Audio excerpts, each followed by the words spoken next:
Oh god. Oh god. Hello. I'm not used to going back to the cross-examination music being absurdly loud. So, victim. They managed to break open the vault door. So we got the vault door from this. We got the vault key from this. The vault key was only one of them. And it was in the hands of the Royal Flush. The vault door is locked and bulletproof and had to be forced open.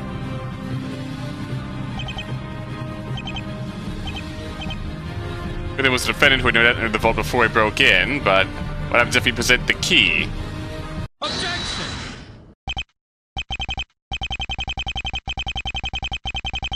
How typical. The detective failing to clarify something in his testimony. My question for you, detective. How did Miss Ital enter the vault, exactly? How is that not clear, pal? She entered through the vault door. Duh. That vault was where the entry fee money was stored, was it not? It would stand to reason that the door was locked up once the tournament would start. So if Miss Ital decided to steal that money while the tournament was still ongoing... How did she manage to enter the vault without the key? Soul Calibur music? Huh? Huh? Explain in more detail, Mr. Gavin.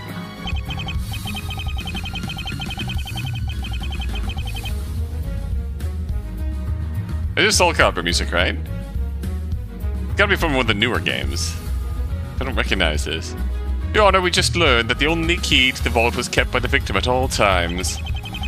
But how would the defendant then have access to the locked vault without it? Objection! I'll admit we don't exactly know when the defendant got their hands on the key, but the defendant could have simply found a moment to steal the key from the victim at some point. For example, she could have pickpocketed him during lunchtime. She'd then have the key needed to open that locked vault when she decided to steal the money. Wasn't that key in the victim's hand when he was found dead? Miss Ital must have put the key in the victim's hand after she murdered him inside the vault. Or another scenario that could have happened was this. The victim could have initially forgotten to lock the vault door after putting the money in there. Perhaps that was even the reason why the victim went to check on the vault later. The defendant found out the vault was unlocked and took that chance to steal the money. Honestly, the possibilities on how the defendant was able to go into the vault are endless. Ah, but there is another reason why I question how the defendant got through the vault door. Oh? Your Honor, there's a piece of evidence that appears to lack an important detail. And it makes me wonder if Miss Ital even used the vault door herself when entering the vault. Vault key does not mention fingerprints.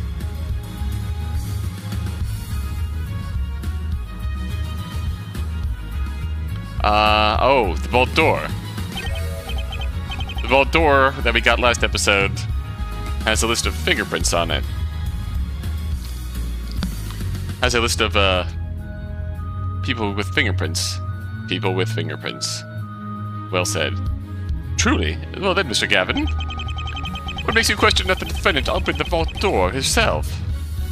Take that! Take that?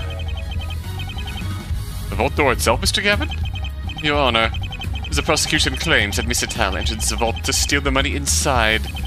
But naturally that vault door had to be at least closed when she arrived there. How could she open that door without getting her fingerprints on it? Honestly, does this really matter? There could be many different reasons why the defendant's prints are not on that door. For example, she could have worn gloves, or she could have wiped the fingerprints off after opening the door. Alas, Mr. Edgeworth, that seems rather unlikely to me. After all, if the defendant was savvy enough to do that, I doubt her prints would be on this item. Quick, review the knife. Take that! The knife? As we just learned earlier, it bears the defendant's fingerprints. But why would she think to avoid leaving her prints on the door, whilst forgetting it for the most important thing, the murder weapon? Quite simple, Mr. Gavin. Because when the defendant killed the victim, 2 witnesses happened to see her do it. If it weren't for that, she might have decided to take the knife with her, or wipe her prints off of it too. Edgeworth. Because she was caught red-handed by them, she likely felt that it didn't matter anymore. Outnumbered and panicked, all she could do was stay in the vault and wait for her arrest. He's not half bad. But, there were also other fingerprints on the door, correct? Those wouldn't be on the door if the defendant had wiped the door, no?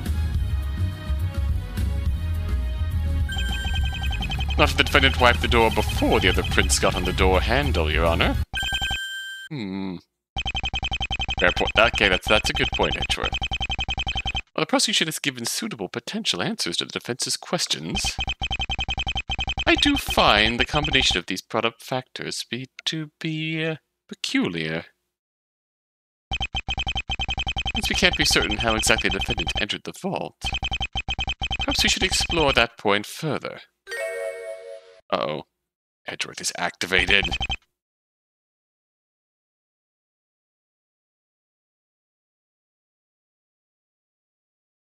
Your Honor. You've triggered my trap card, Your Honor. Well, it is true, but we don't know what the exact circumstances were as to how the defendant got in. That ultimately doesn't matter. Oh, why not, Mr. Edgeworth? Because it won't change the fact that she and the victim were inside the vault when it was broken into. Nor does it change the fact that 2 witnesses saw her do the crime. All we need to know is that the defendant was indeed inside that locked vault with the victim. I suppose you're right, Mr. Edgeworth.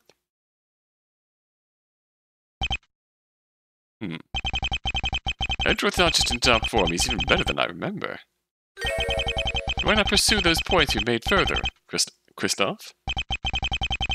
It is as Mr. Edgeworth said, right? Pursuing these points now will likely not be fruitful for my case. But they're the perfect points to bluff on, an unknown factor by both the defense and prosecution.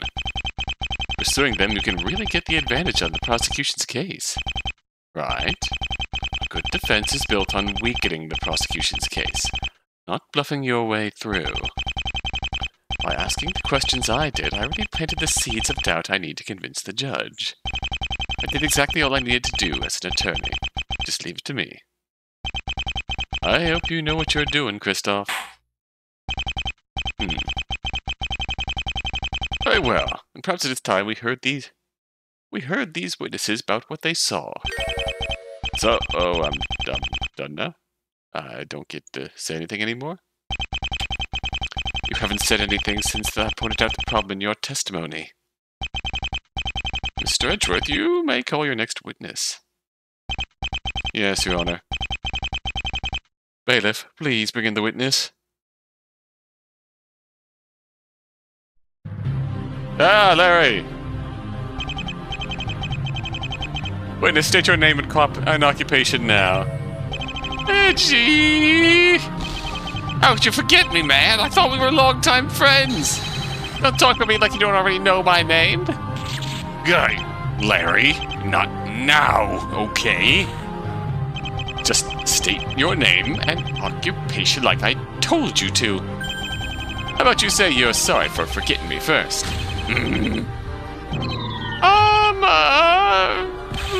Named Larry Butts. I work as a security guard at El Flash Casino. Although, technically, as of yesterday, I'm unemployed, I guess. Mr. Butts is one of the people who saw the crime happen yesterday. Mr. Edgeworth, I thought there were 2 witnesses who saw the crime. That's correct, Your Honor. However, they were both together and saw the same things. So I felt only one needed to testify. In reality, Wraith specifically asked Edgeworth if he could avoid testifying today. No doubt he did so because he is already expecting me to accuse him. You might be right. I see. Well then. Mr. Butts, please testify about what you saw yesterday.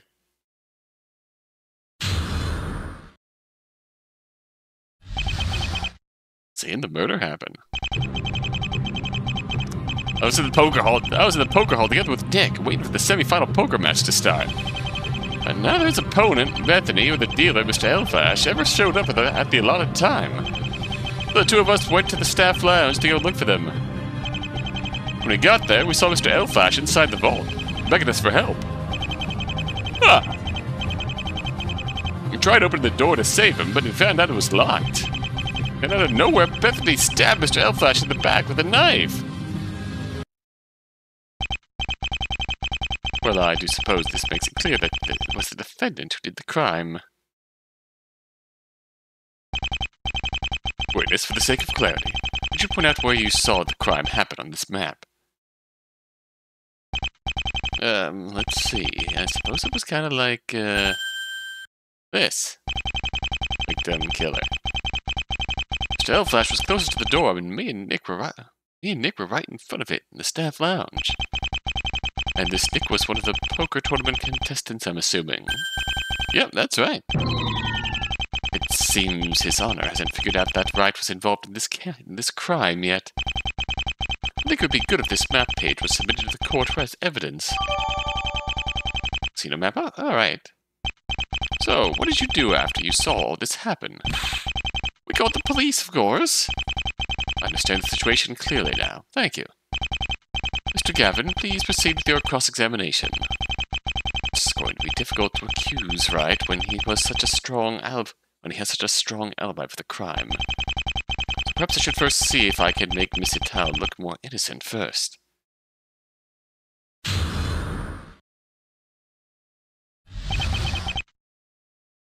It's going to be a difficult task. Hold it! You're a security guard, are you not? Why were you in the poker hall of all places? Well, to be honest, I just really wanted to see the poker match. Someone I really cared for was going to play in that game. So I just had to watch. And who would that be? A sweet, sweet Bethany, obviously. Who else? Gee, thanks, Larry. Oh, and I was there to cheer on my friend Nick, too, of course.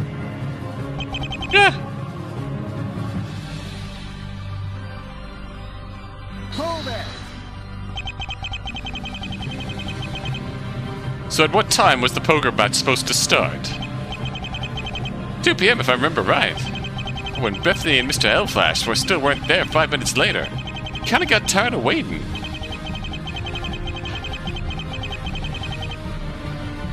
You didn't think of waiting just a little bit longer than that before getting worried? Well, the casino is fairly small, so it really wasn't a big deal to go see where they were at real quick. Yeah, they don't have far to go. Why'd you start looking there? Figured Mr. Elflash should be there at the very least. It seemed like the obvious place for him to be, you know? His office is there and all. You didn't try any of the other rooms on your way there? Nope. Pretty much went straight to the staff lounge. But then... Hold it! What happened? Why was he begging you for help? Well, it seemed like he was under attack or something. Like he was in a fight with someone. Elaborate further on the victim, Mr. Butts. Anything in particular of interest to note about him? Like what? What should I ask him about the victim? Okay. Say. What was he saying? How was he doing? How does he look? What was he cooking? Does he know? He's saying, what was he doing? This is going to be an important point, so let's cycle through. Tell me what exactly he was saying as he begged for help. Oh, let's see. It was something like, help me! Someone just attacked me! Yeah, I think that was it. Well, Mr. Gavin, do you think this was very important? It is very important, actually. Indeed, is, Your Honor. Would like to see that with the testimony, please.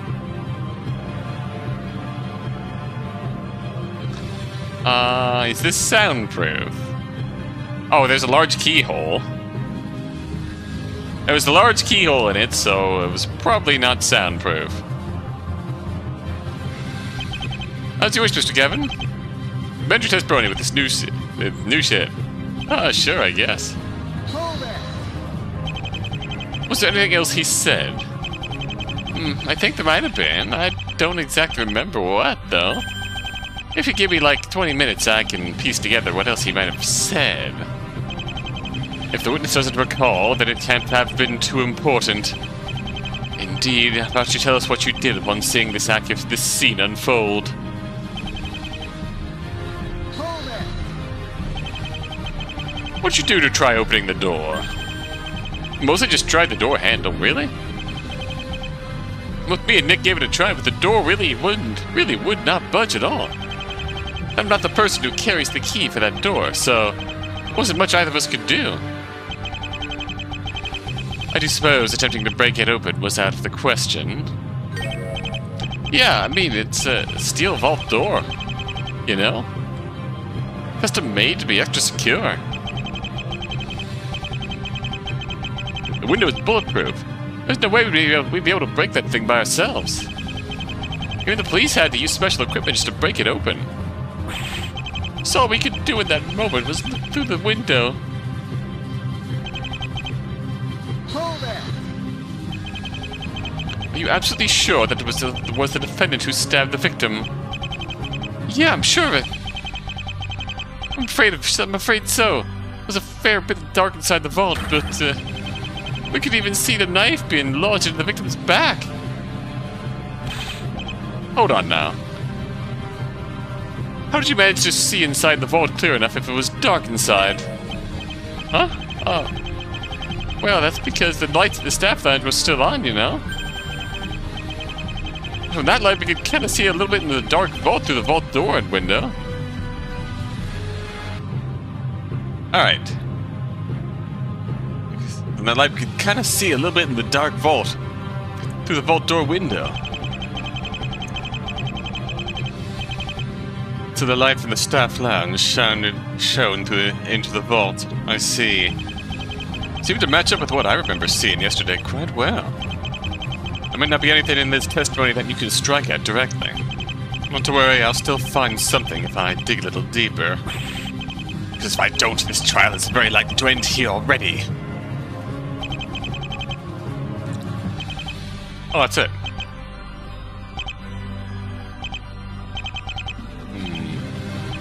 No issue with what he said. Let's skip through here. What was he doing? Tell me what exactly the victim was doing when you saw him. Sure. So, he was really close at the vault door, like leaning on it with his body pressed against the window. His body pressed against the window. Yeah, with his face, too. So he immediately noticed us when he walked up to the vault door. Oh, and he was asking us to help him. I think he was trying to get out of the vault or something. Is it important? Of course. Quite so, Your Honor. May we please have it added to the testimony? As you wish, Mr. Gavin. Witness, please amend your testimony with this new information. Yeah, no problem. Hold it. So what did you do in response to seeing him like that? Hey, I was actually just about to get into that part, really? We're getting to that part, really? Sad to see defense attorneys nowadays are just as impatient as they were in the last 10 years.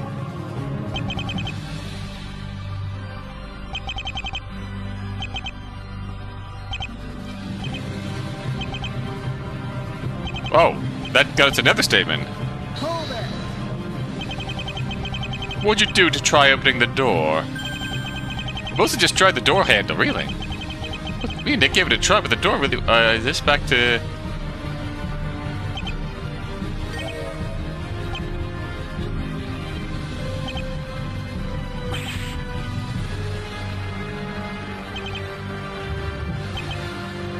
Was this statement in here before?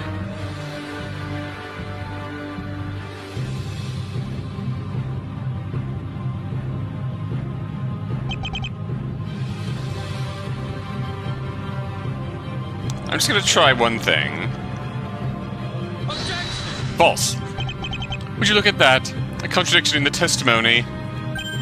Ah yes, quite. What a brilliant deduction once again, Mr. Gavin. Your Honor, please don't be so easily swayed. There is no contradiction here. Oh, quite. What a brilliant deduction, Mr. Edgeworth. It feels so wrong having to penalize you, Mr. Gavin, but I'm afraid I may have no choice. I'm starting to lose my brownie points with the judge here. Whee!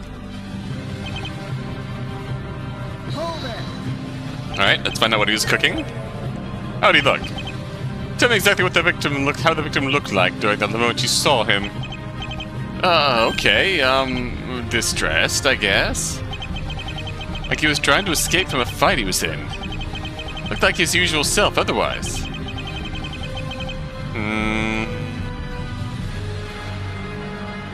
Probably isn't, but...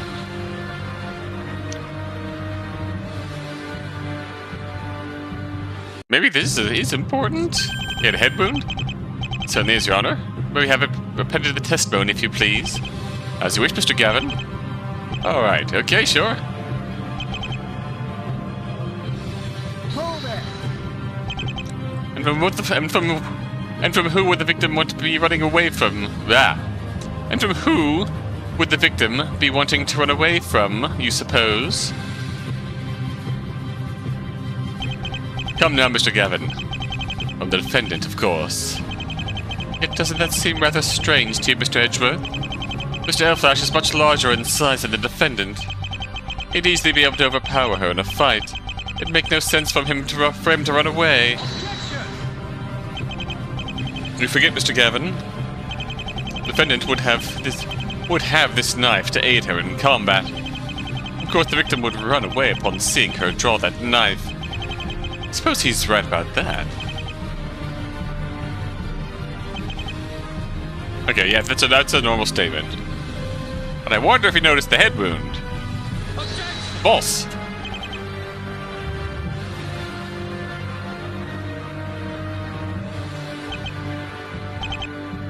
Hold it.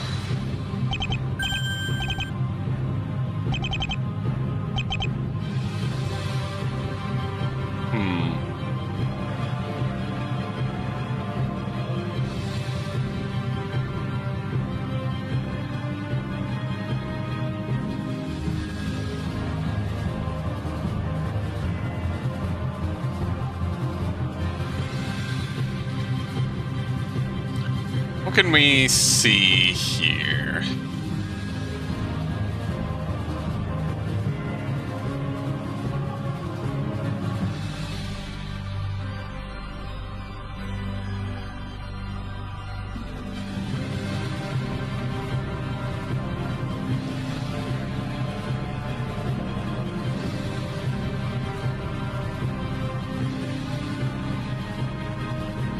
Thinking.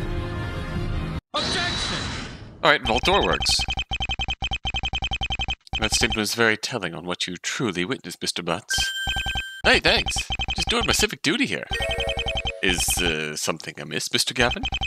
Your Honor, in this testimony, witness is claiming he saw the defendant stab the victim. Oh. And he witnessed this from the staff lounge outside the vault, correct? Well, yeah, we saw it happen through the vault door window. But just now, you said the victim had his body pressed against the window. In other words, the victim's body was blocking your view further into the vault. How then could you have seen it was the defendant who had stabbed him in his back?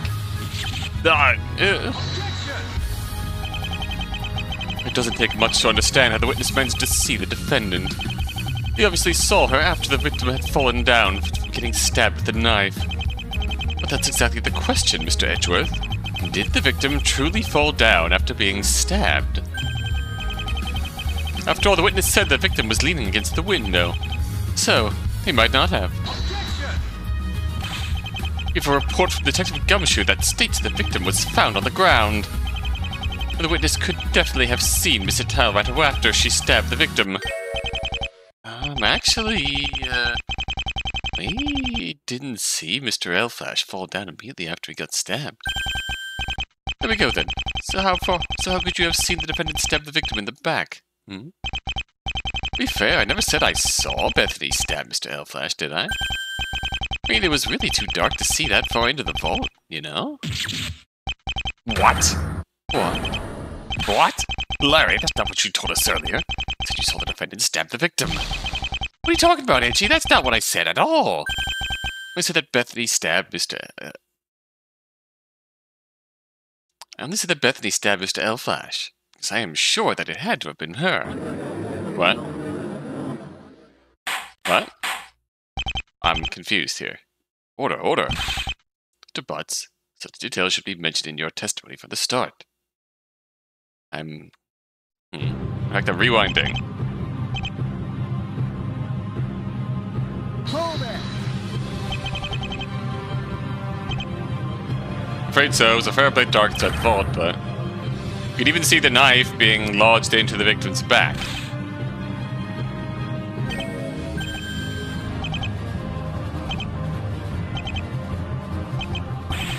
Huh.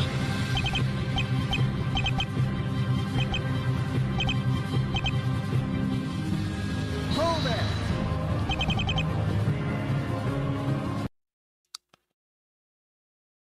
Oh god. Oh god, I broke it. Broke it.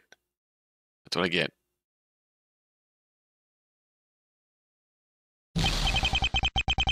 What? Is there really such a big difference between seeing someone and being sure they were there? Okay, so the point here is that Larry jumped to conclusions, never said that he saw Bethany's. Okay, now I get. My brain did not process what Larry and his thought processes on such a different level that it took me entirely too long to process what Larry actually fucked up here. In his testimony, he does say that Bethany stabbed Mr. Elflash. He does say that it's too dark to know for sure, but you could see the knife being lodged into his back. Bethany was there, so he never said he saw Bethany stab Mr. Elflash in the back. He said that Bethany stabbed Mr. Elflash in the back, and he only said that because what else could have happened? And he is. Things are starting to look up a bit for your client, but don't rest easy just yet. What Larry has said so far lines up well with the facts. I can attest to that, too. I have a feeling that there may not be as much wiggle room coming up in what he'll say next. Witness, you will now explain why you are so sure that it was the defendant despite not seeing her.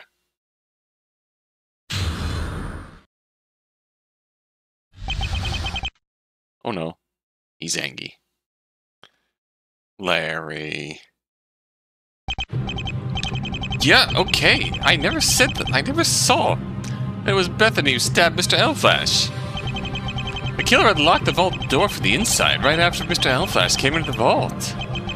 So he couldn't go in and bust them immediately. But I stayed at the vault door the entire time after we saw the murder happen. In other words, the culprit had nowhere to run until the police arrived. Then when the door was broken open, we found Bethany inside, yeah? But the one who stabbed Mr. Elflash could only have been Bethany.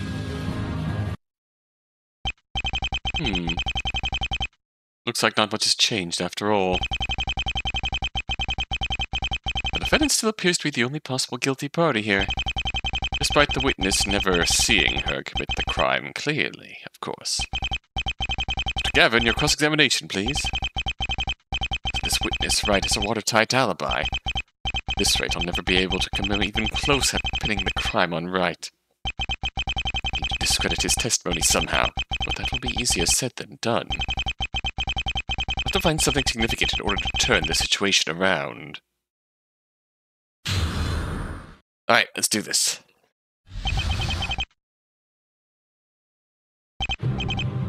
Hold it! didn't see the defendant, then how can you claim you're so certain it had to be her? Look, I may not have seen her, but that doesn't mean it wasn't her. I'm still sure that it was. Afraid that's not good enough. This is a murder trial, witness. Only evidence and accurate testimonies are acceptable. Vague guesses have no place here. If you want to claim that it was the defendant who stabbed the victim, then perhaps you should have paid better attention during the crime. Cut me some slack. See, the murder has happened. It was a really stressful situation, you know? Everything happened so fast, it was hard to even know what to do at the time. You didn't think to make sure who the killer was when you saw the crime happen? I didn't think that would be such an important thing to do, okay? As soon as we saw the murder happen, our first thought was to immediately call the police. Why'd you not ascertain who the culprit was first? We couldn't, because, Hold it! But how do you know this? we tried the door and found out it was locked, remember? I mean, how do you know it was the killer who locked the door, not the victim? Oh, well, that's obvious, isn't it? If the victim had the key on him, he could have used it to escape the locked vault, yeah? Since we saw him trying to get out, it was seemingly unable to. He must not have had the key on him. And since Mr. Elflash was closest to the door when he was killed, he probably entered after the killer did. Heck, he likely never moved far away from the door even. That vault is pretty cramped after all. Yet the vault key was found in the victim's hand. Care to explain that? Simple. Bethany must have put the key in his hand after she killed him. Must be slipping if Larry, of all people, is figuring things out before you do, Kristoph. Under enough pressure as it is, thank you very much. In addition, even in the event the victim did have the key on him the entire time, we can assume that the vault door was unlocked when the defendant first entered it. Then there'd be no reason for the victim to lock the door after entering the vault in the first place. In that scenario, he'd have only entered it because he saw the defendant was trying to steal all the money inside, after all. So why would he lock himself in with a thief he just discovered? As such, it would make the most sense if it was the killer who locked the vault door. Yeah, that's right. Oh no. Hold it! Then it's impossible to say who the killer truly was, no? So the real situation, presumably Bethany's telling the truth. Someone took the money out, left it there for someone to find. Bethany found it, started putting it away, like a good girl, and then got the door locked on her. With Elflash in there dead.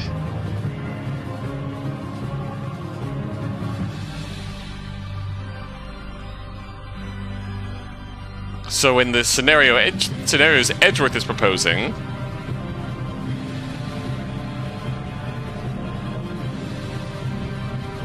the victim was in the vault, the killer entered the vault, locked the door with the key they stole, killed the victim, but couldn't escape as someone saw and was ostensibly standing guard outside. That's a plausible scenario.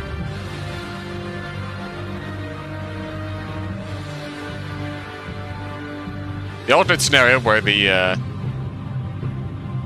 victim entered when the killer was already in there. The victim had the key on him. Did not lock the door for some reason. Or maybe he locked the door in his death throes.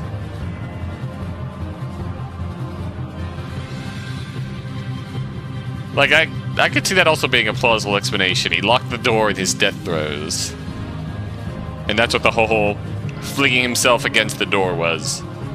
Presumably the Larry Phoenix scenario is the truth. Well, at that moment, sure. Maybe if the door wasn't locked, we could have entered the vault to see who the killer was earlier. But seeing as we couldn't, Nick suggested we just call the police ASAP. If you went to call the police, didn't someone have escaped the vault while you were doing so? But it was Nick who called the police. Kristoph inherently. Fuck! It would have been so much easier if it wasn't. Hold it! Does that mean you had your eye on the vault door the entire time as well? Yeah, at least mostly, I guess. Sometimes looked away for a second to make sure nobody was suddenly behind me, of course. Oh, I also took a second to quickly grab something to defend myself with in case the killer came out. Which was... oh, just Mr. L-Flash's laptop. You could deal a pretty mean slap with that thing. No doubt that also made the killer too scared to come out of his vault, too. I should have guessed. Good job, Larry. Although if you still have it, we might be able to make use of it. Hold it! Are you certain nobody could have slipped past you somehow? I'd say so. I'd have heard the vault door opening at the very least. I did have my eye on the door for just about the whole time. Sounds like it could have taken a good look inside the vault while guarding the door. Ah, not really. It was pretty much impossible to see inside. Flash's body was still blocking the window. It didn't fall over until later. Besides, it was just way too dark inside the vault to get a good look to begin with. So really, there was no way to see where the killer was exactly at the time. We just had no choice but to wait for the police to break the door open before finding that out. Hold it! Then you were also still there when the police broke into the vault. I see.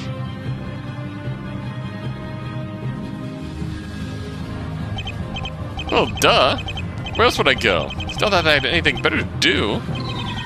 Or perhaps you could have just said you were doing your job as a security guard by staying. Anyway, with the door now open, we can finally get a good look at who the killer was.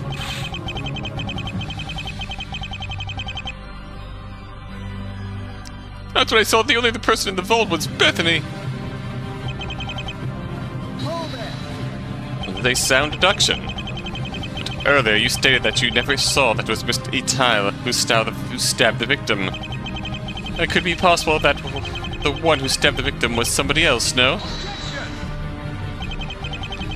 I think we already know enough to say that such a thing would be impossible, actually. The vault is a dead end, and the witness just told us he guarded the entrance till the police came. Other than the victim, the only person who was found inside the vault was the defendant. Not to mention, even if there was a third party who was inside the vault to stab the victim, that person somehow got past our witness here and escaped the vault and escape the vault unseen. Oh, they do that without being able to lock the vault door with the key that remained inside. And you'd think the defendant wouldn't have mentioned such a person when I questioned her. Blast! He's absolutely right. Larry's reasoning is solid, but maybe not perfect. Sure you don't need any help here? What do you think he's talking to? As if you could do better than me with your unsolicited advice. Goddess, I have to find a flaw in the testimony with this trial will likely end here. Just have to approach this logically. Is there anything here that doesn't add up?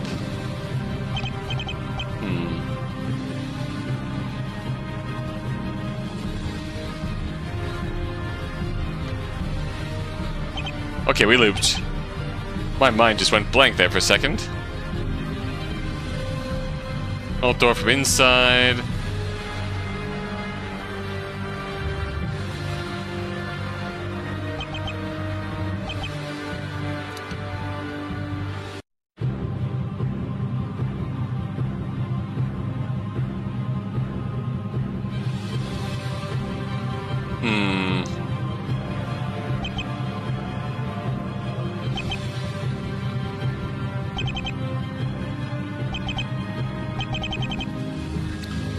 Let's think.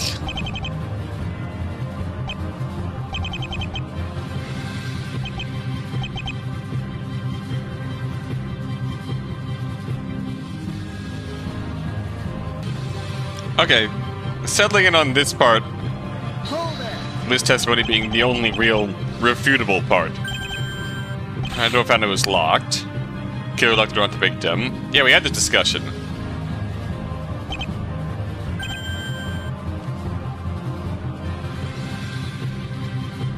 That raises an obvious question now that I read this again.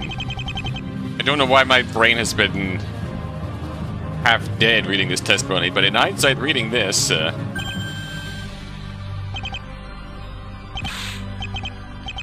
is an interesting bit of, yeah, we just had this discussion earlier on. My brain is not present today.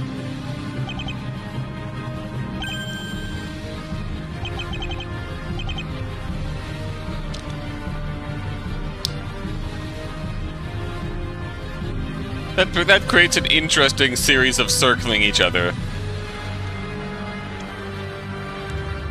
Objection. I find this assumption that the killer must have locked the door from inside to be quite peculiar. What is so strange about that? It would make little sense for the victim to have locked the door from inside, after all. He'd have no reason to if he could just caught someone in the act of stealing money from the vault. Furthermore, if he did have the key, why didn't he unlock the door and escape from the vault? The only possibility left is that the defendant had the key and was the one to lock the vault door. Let's assume for a moment that the defendant did indeed have the key. When would she then have locked the vault door? Ooh. I'm not sure if I understand the problem here. Obviously it had to be sometime after the victim entered the vault, yes? And as I understand it, the defendant had to be the one to enter the vault first.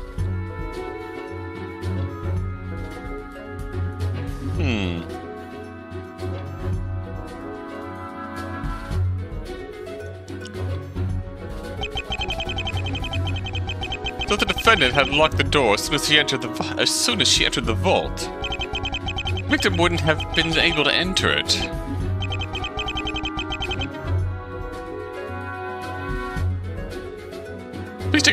Please take another look at the casino map, Your Honor.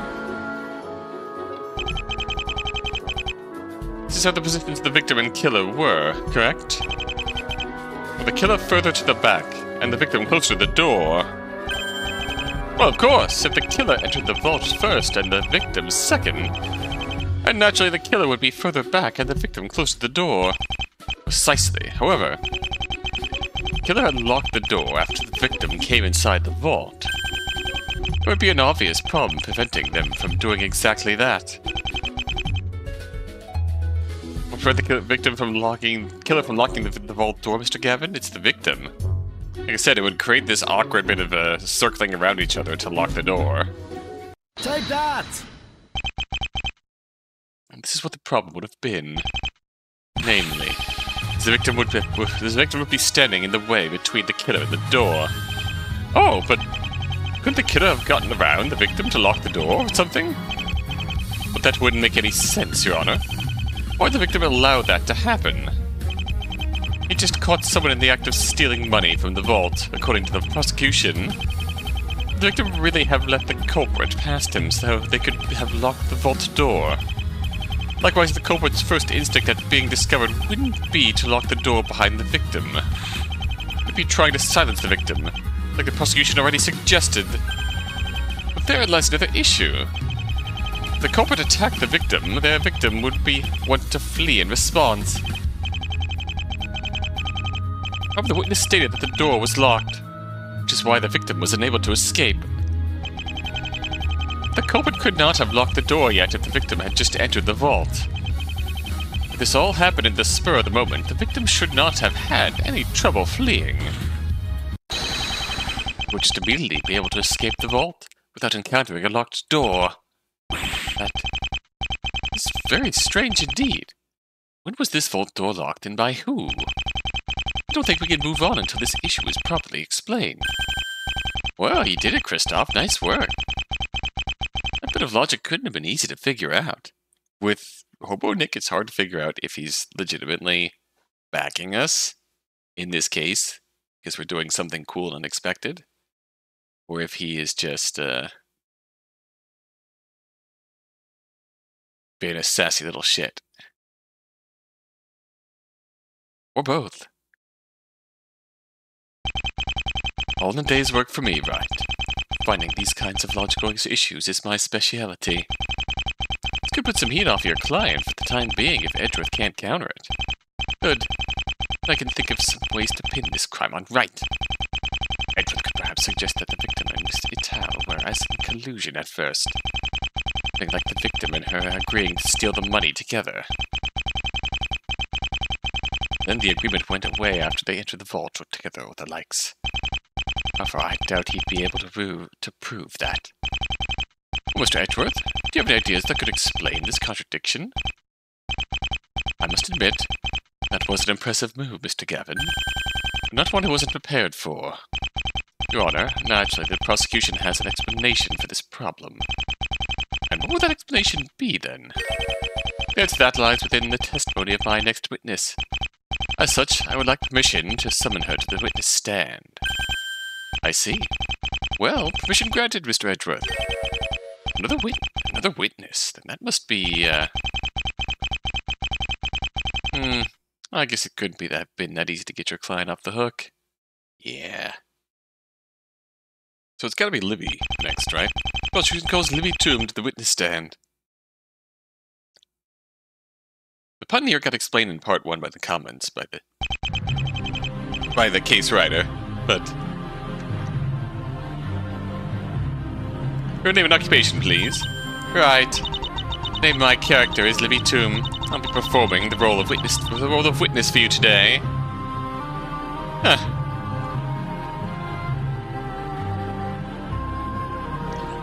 The pun behind her name, Libby Toom. Put that together, you get libidum, as in ad libidum, as in ad lib. She's an improv artist who seems to very aggressively stick to scripts, which is quite ironic.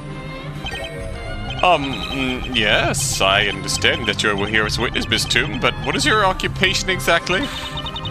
That's what I already said. The character I'm playing is a witness.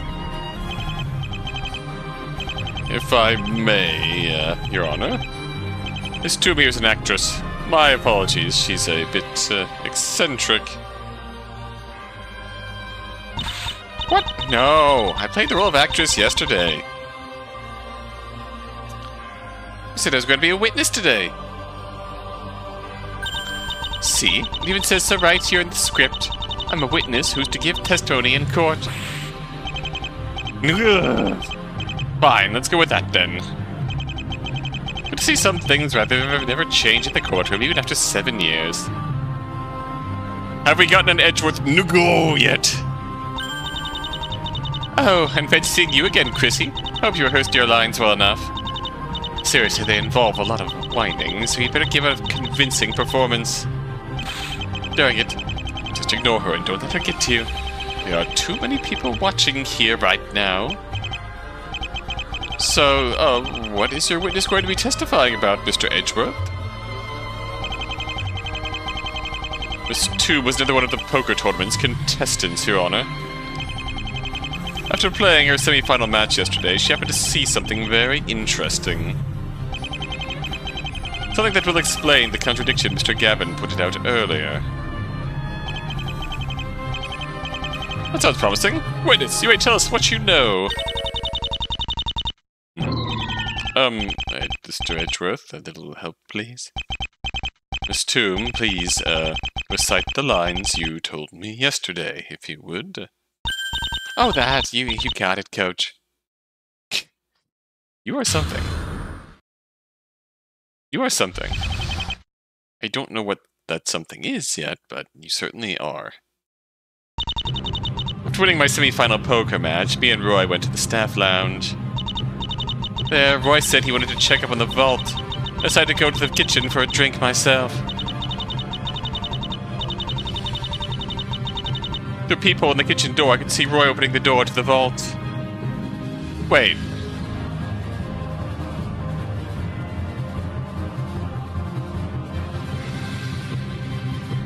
I mean...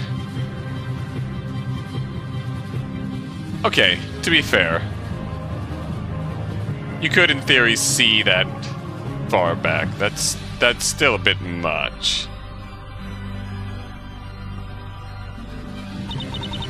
And suddenly I saw a figure move toward Roy. That figure smacked him unconscious with something. Since Roy was murdered later that day, I could only guess that that figure must have been the defendant. You're just...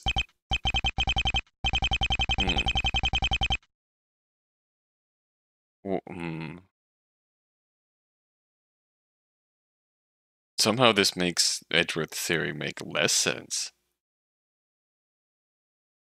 I see, so before the murder, the defendant had knocked out the victim. And you neglected to mention that before, Mr. Edgeworth. My apologies, Mr. Gavin, it must have slipped my mind. It wasn't particularly relevant until now, anyways. Is that really true? I suspect him neglecting to mention this before may have more sinister reasons. In any case, I imagine the defendant has not intended to kill the victim at first. Her goal was to steal the money from the vault, after all, so she had knocked him out first. But this is how she obtained the victim's key, although we're not certain about that. Regardless, after knocking the victim out cold, the defendant must have pulled the victim's body into the vault and then locked the door. Presumably... Okay. Presumably that could make sense. Kinda. Thought here being... drag the victim in the vault, close the door to load up bags in peace. Do a steely. As she's loading up bags in peace, victim wakes up. He does the stabby on him, then realizes that someone else is watching in the process of all this and freaks out and is now locked in. Nowhere to go. Now we have bad news bears for her. Supposed to ensure no one would find the victim's body while she was emptying the vault. But after a while, the victim must have woken up again, finding himself in the vault. Thus he had decided to run. And to find out that the door was now locked, so he screamed for help. I didn't notice this and decided to quickly silence the victim now, but it was too late. 2 witnesses saw the deed and the jig was up. That's the whole story. Alright, I take back my earlier statement. Edgeworth's plan does not make less sense. Edgeworth's plan honestly makes more sense. Edgeworth's theory makes more sense. How about it, Mr. Gavin? This explains when the vault door was locked. Ah, that resolves all the issues then. Last. This prosecutor is too good. Keeps winning back the favor of the judge. As if he has an answer ready for just about anything. What should I do now? I suppose I should just keep looking for flaws until I reach a new breakthrough. Surely he's bound to run out of moves he can make eventually. Gavin's going to be forced to bluff, isn't he? Your Honor, I would like to begin my cross-examination now. Very well, Mr. Gavin. This case is starting to look more clear to me by the minute, however. I do hope you can pull out of this grim situation soon. Grim situation, Your Honor? You amuse me. I do suppose that there's anyone who could handle this, it'd be you, Mr. Gavin. Naturally, Your Honor. A little more than 4 hours left. Hopefully I can reach a new breakthrough before long. Okay, Chrissy. In this scene, you're going to present your attorney's badge on the 3rd statement. Got it? Defense will waste the court's time. The defense will waste the court's time with no such thing. Understood? Oh, now that you said that, I can't not do that. I just can't not do it.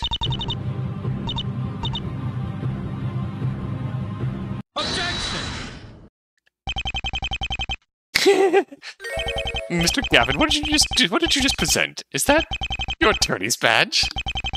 On the third statement of the witness testimony, to be exact. After I specifically said not to do that as well.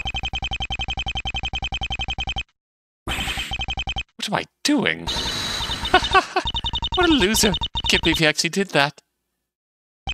Well, I warned you, Mr. Gavin. I'm not in the mood for jokes where you follow up on the quips of the witness. Let this penalty make it clear I do not appreciate shenanigans that waste the court's time. I have heard enough. I see no need to further prolong this trial. This case is insufficient to overturn the prosecution's claims. Your Honor, you cannot end this trial here. Overruled. My apologies, Mr. Gavin, but the truth is obvious to me. This court finds the defendant, Bethany et al. Do we get a bad ending or just a game over? The defendant will surrender. Your Honor, I simply cannot afford this trial to end like this. Kristoph? Mr. Gavin, I've never seen you freak out like this before. I'm certain they'll get over an understandable loss in an otherwise greatly respected career. This is no court, it's a sham. Undo this verdict this instant. Mr. Gavin, if you keep up this behavior, I have to consider you in contempt of court. Looks like the coolest defense in the West finally lost his cool. No! Court is adjourned. Wow. Oh, there's the game over. Bang. Bad end. Oh, hello. Aha! The devil knows.